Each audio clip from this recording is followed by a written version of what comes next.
Bir selam yolladım da kurban seher geliyle.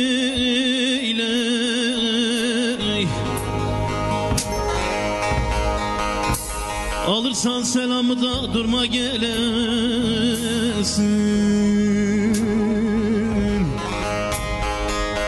Alırsan selamı da durma gelesin.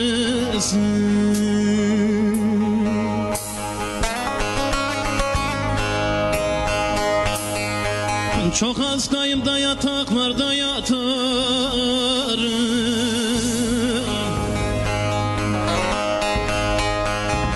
Çok hastayım da yataklarda yatarım.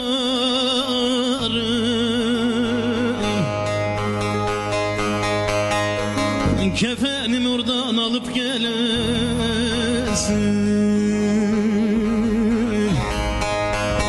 Gözlerim yolda koyma, çabuk gelesin.